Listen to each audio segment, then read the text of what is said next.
Bonjour et bienvenue dans l'entretien RFI France 24 qui est aujourd'hui à Conakry. Conakry qui nous reçoit aujourd'hui avec comme invité spécial le président de la transition, Mamadi Doumbouya.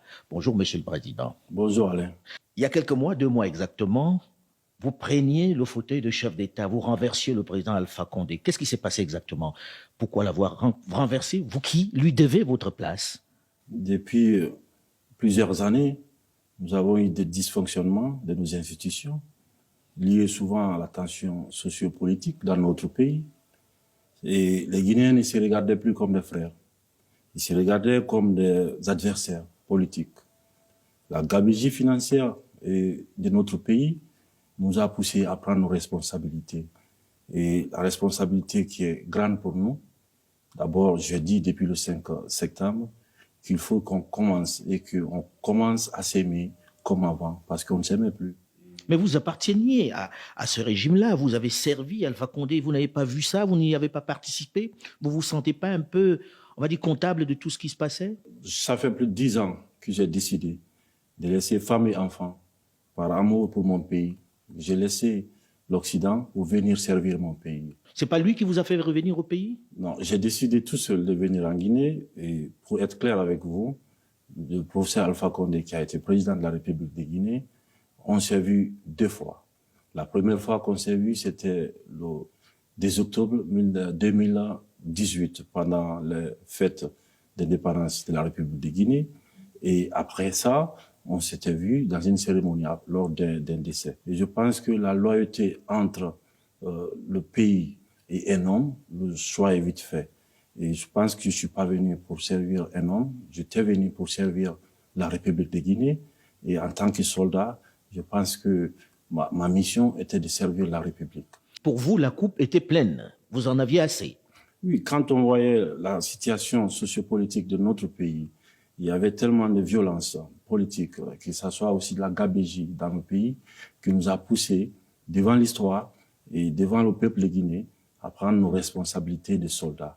C'est celle qui est de défendre l'intérêt de notre pays. Alpha Condé, aujourd'hui, est en prison, en résidence surveillée. Quand est-ce qu'il sera libéré? Je ne suis pas un justicier, moi. Je suis le président de la transition. Et aujourd'hui, vous avez une ministre de la Justice qui s'occupera de tout ce qui est situation de justice. Mais vous êtes le président, vous pouvez décider de le gracier ou de le laisser partir. C'est tout ce qui nous a amené dans toutes ces déstabilisations, tous ces problèmes qu'on a, c'est la personnalisation de la chose publique. Je ne ferai pas le travail de la justice. Je suis président de la transition et non ministre de la Justice. Donc la justice guinéenne aura toute son indépendance. Elle aura aussi tout mon accompagnement pour que ce peuple assoiffé de justice puisse vraiment se retrouver. Vous savez que vous faites l'objet de sanctions de la CEDEAO, la communauté des États de l'Afrique de l'Ouest, les membres de la junte. Ils vous ont demandé de faire on va dire une transition de 6 mois. Combien de temps va durer la transition? Dans combien de temps vous allez rendre le pouvoir pour retourner dans les casernes? La CEDEAO est dans son rôle. Et je pense que la CEDEAO, nous tenons beaucoup parce que nous sommes membres fondateurs de la CEDEAO. Nous sommes un pays qui est panafricaniste, qui comprend aussi que la CEDEAO a de la fermeté, à savoir les prises du pouvoir par l'armée. Mais nous ne sommes pas des politiques. Nous venons tout simplement rendre le pouvoir au peuple de Guinée, qui, à travers le Conseil national de transition, on est en train de mettre en place depuis, pourra décider au nom du peuple de Guinée. Pour vous, c'est la CNT qui doit décider de la durée de la transition? Il faut qu'on soit en cohérence avec ce qu'on dit. Nous avons dit qu'on donne le pouvoir au peuple de Guinée parce que nous voulons mettre en place un système qui pourra résister aux tentations des hommes. Et pour ce faire, nous laissons au peuple de Guinée, où le CNT aura toutes les composantes. Au Conseil national de la transition. Au Conseil national de la transition, il y aura toutes les composantes de la nation qui seront représentées au CNT. Le CNT, pour nous, est l'organe législatif qui pourra décider du chronogramme, c'est-à-dire faire le point, le diagnostic, à savoir nos problèmes qu'on a, et comment trouver des remèdes à ces problèmes-là, parce que les problèmes sont connus, c'est la personnalisation de la chose publique. Nous, êtres humains, nous allons tous disparaître, mais c'est les systèmes qui resteront, c'est le pays qui va rester. D'où le CNT a pour mission de réécrire les textes, c'est-à-dire la Constitution. Une nouvelle Constitution, Ça ne sera plus une constitution copier-coller des pays. Nous allons mettre à plat tous nos problèmes et écrire une constitution adaptée aux problèmes de Guinée pour trouver toutes les solutions nécessaires pour l'émergence de notre pays. Mais comment vous mettez en place ce Conseil national de la transition? Par des votes, par quoi? Qui est choisi et sur quels critères? Vous savez, il y a un ministre de l'administration du territoire qui, depuis lors, nous avons fait des communiqués, à savoir le dépôt de tout ce qui est candidature. Nous avons donné des places à toutes les composantes de la vie guinéenne. Ils vont tous être pris par leur probité morale et par leurs compétences, parce que le CNT ne sera pas un regroupement pour qu'on puisse venir discuter et sans avancer. Nous allons envoyer des gens au CNT qui aiment encore ce pays et qui veulent aller en avant, qui veulent bien sûr rassembler les Guinéens. Et parce que je tiens beaucoup au mot rassemblement, parce que j'ai décidé aussi, il faut que ça soit clair, à ce que les Guinéens eux-mêmes puissent prendre en main leur destin, à savoir s'entendre, s'écouter, parce qu'on ne s'écoutait plus dans ces pays. On était très divisés. Très, très divisés. Et je pense que le rassemblement est le seul moyen pour nous, Guinéens, de faire face à notre destin. La semaine dernière, la CEDEAO, la communauté des États de l'Afrique de l'Ouest, a pris des sanctions vis-à-vis d'eux. D'abord des membres de la junte, mais en plus a nommé quelqu'un pour venir ici vous aider à faire cette transition-là. Ibn Chambas, vous avez écrit pour dire nous ne voulons pas de cette personne-là, nous ne pensons pas que c'est nécessaire. Qu'est-ce que vous avez contre Ibn Chambas, le Ghanéen qui a été choisi? La personne d'Ibn Chambas, pour nous, c'est autre chose. C'est-à-dire que le peuple de Guinée, le gouvernement guinéen, a tout le droit sur le plan diplomatique de récuser quelqu'un. Et je pense que la Guinée n'est pas en crise. Nous avons mis fin à la crise sociopolitique de la République de Guinée depuis le 5 septembre. Les Guinéens sont en communion aujourd'hui. Ils pensent à l'avenir de leurs enfants et de leurs petits-enfants. Et il faut qu'on adapte les outils africains aux problèmes africains. Et pour ce faire, je pense que... C'est un Africain, Ibn Chambas. L'Afrique est un continent. Ce n'est pas un pays. Tous les pays africains ont des problèmes spécifiques. Le cas guinéen est très simple. Nous avons eu des aînés qui ont eu des problèmes de personnes, à savoir la gestion de la chose publique, et qui avaient divisé le pays. Aujourd'hui, le peuple de Guinée n'est pas divisé. Le peuple de Guinée est en communion avec soi-même. Et je pense que nous n'avons pas besoin de donner des remèdes qui sont pour nous des remèdes génériques. Je pense qu'il faut vraiment adapter chaque chose. Aujourd'hui, on n'est pas en conflit. Il n'y a pas de crise en Guinée. Nous n'avons pas besoin d'émissaires. Nous avons juste besoin des moyens techniques, de l'accompagnement technique. La CEDEAO a des représentations ici. Toutes les organisations ont une représentation en Guinée. Donc, ces gens-là peuvent nous servir de cordon ombilical avec la CEDEAO, avec l'OIF, avec toutes les organisations qui... Pour vous, ce n'est pas nécessaire qu'il y ait quelqu'un qui soit choisi pour mener cela? Les Guinéens sont assez matures pour régler leurs problèmes. Donc, les remèdes étrangers qui sont de l'étranger, nous ne sommes pas contre. Vous ne voulez pas de médicaments qui arrivent d'ailleurs. Monsieur le Président, à quand les élections libres et transparentes dans ce pays? Est-ce que vous avez un délai? Et serez-vous candidat? Je pense que j'ai été clair et je vais l'être aujourd'hui encore avec vous, que ni moi, ni aucun membre de cette transition ne sera candidat à quoi que ce soit. Nous allons mener la transition à bon port avec tous les Guinéens. Nous allons partir de la base au sommet, par les communales, après les législatives et présidentielles, pour permettre que le président qui viendra après ne soit pas là à vouloir s'éterniser. Car le peuple n'acceptera plus jamais qu'on personnalise la chose publique. Donc pour moi, la durée de la transition doit être définie, le chronogramme de la transition doit l'être aussi par l'organe législatif. Vous avez dit par la CNT. On comprend que ce soit la CNT qui décide de la durée de la transition. Là, vous promettez que vous ne serez pas candidat. Mais dans ce pays-ci, on se souvient, il n'y a pas longtemps, qu'il y a eu un autre officier, il n'était pas colonel, il était capitaine, qui a pris le pouvoir et qui avait promis de s'en aller, Moussa Dadis Camara. Et ça s'est mal terminé, ça s'est terminé par des coups de feu. Quelle est la garantie que nous avons que le colonel Mamadi Doumbouya va s'en aller? Est-ce qu'on peut croire en vous? En tant que soldats, nous tenons beaucoup à la parole donnée. Et en même temps, nous avons fait quoi? Nous avons fait un état des lieux de toutes les expériences qui n'ont pas marché dans notre pays. Et nous ne voulons vraiment pas faire les erreurs du passé.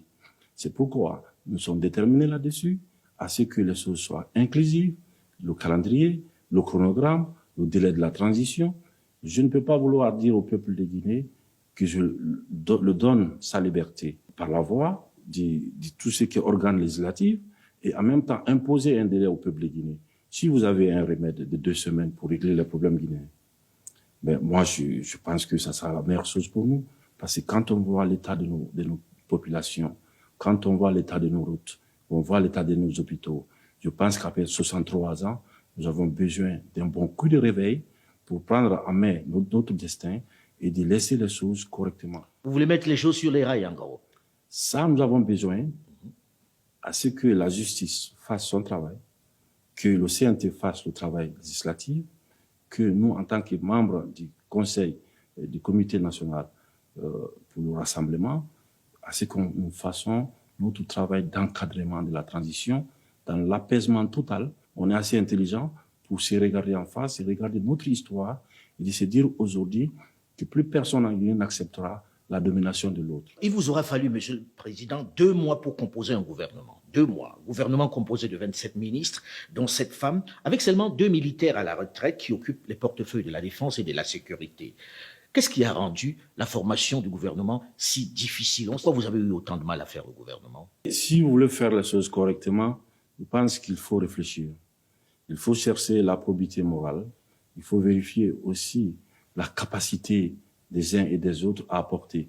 Quand nous avons pu former le gouvernement, nous avons demandé, parce que des fois on vous demande quelle école vous venez ou qui vous envoie, souvent. Nous avons demandé à tous les candidats qu'est-ce qu'ils peuvent apporter à la République de Guinée pour permettre à la Guinée de sortir de cette ornière-là. Donc à base de cela, nous avons sélectionné parmi toutes les filles et fils de la Guinée des personnes que nous avons confiance, que nous pensons être à la hauteur des attentes de la population guinéenne pour conduire cette transition dans l'inclusivité totale. En gros, ils sont venus passer des auditions chez vous, alors tous. Dès qu'on a eu le Premier ministre qui est passé par ces points, le Premier ministre et moi-même, avec tout ce qui était l'entourage, nous avons fait, je pense, plus qu'un casting, parce que c'était compliqué de trouver les bonnes personnes qui ne traînent pas de casseroles, pour trouver des gens qui ont la probité morale vraiment claire. Donc, c'était pas facile de trouver. Aucun d'eux n'a de l'expérience dans la gestion du pays. Est-ce que vous n'avez pas peur qu'il manque d'expérience et que ça vous fasse perdre du temps? Il faut savoir que les ministres sont accompagnés. Il y a les départements où il y a plusieurs personnes autour des ministres. Nous avons choisi, d'ailleurs, qui est une première dans l'histoire, nous avons choisi des technocrates à la tête de notre pays dans un régime qui est soi-disant militaire. Nous avons dit aux militaires de jouer, en fait, leur rôle de soldats dans les camps pour défendre notre pays, parce que nous avons tant besoin de ça, de ne pas se mêler de la politique. Et aujourd'hui, ces technocrates, nous avons totalement confiance en eux, et j'ai aussi entièrement confiance au Premier ministre, qui est M. Mohamed Biavogui, qui nous avons choisi parce qu'il a le sens du consensus. Et c'est quelqu'un aussi... C'est l'élément qui a déterminé le sens du consensus pour son choix? Oui, parce que je pense que cette transition, nous n'allons pas accepter qu'il y a des projets personnels. Nous avons voulu qu'il y ait des consensus, qu'on se comprenne, encore une fois. Parce que chaque fois qu'on ne s'est pas compris, ça nous a amené à quoi? Au sang, ça nous a amené aux larmes et aux victimes, qui sont tous des enfants de ces pays et qui pouvaient aussi être des ministres, mais qui ont été faussés dans leur vie. Donc je pense que le Premier ministre Mohamed Biavogui, qui est quelqu'un qui a une grande expérience à l'international et qui est un homme de consensus, peut aider le gouvernement guinéen aujourd'hui à sortir de cette ornière-là.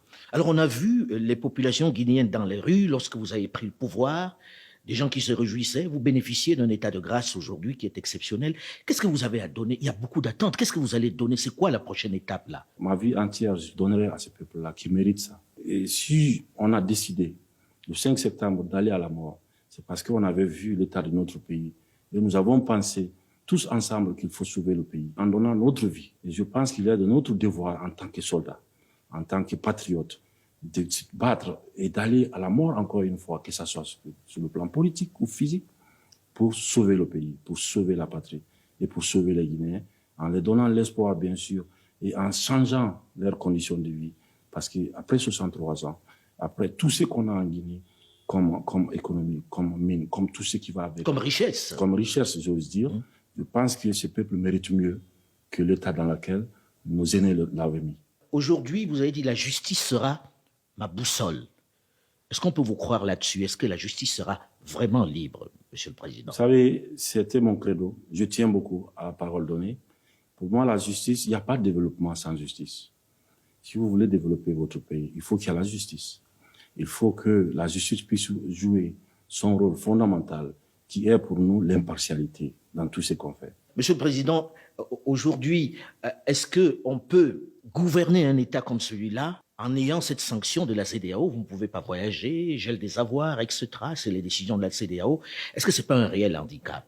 Nous avons bien sûr besoin de nos partenaires, mais ce qui est pour nous non négociable, c'est la souveraineté nationale. Et parce que nous tenons à la liberté, et la CEDEAO, je pense, doit penser au mal qui gangrène nos pays. Et je pense que la CEDEAO doit penser au peuple africain de l'Ouest, parce que le peuple aussi a besoin de la protection des institutions qui, à leur nom, est censé aider nos pays et nos populations à sortir de l'injustice.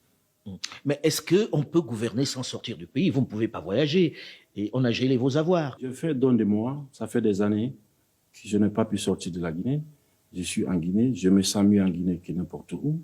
Je n'ai pas besoin de voyager.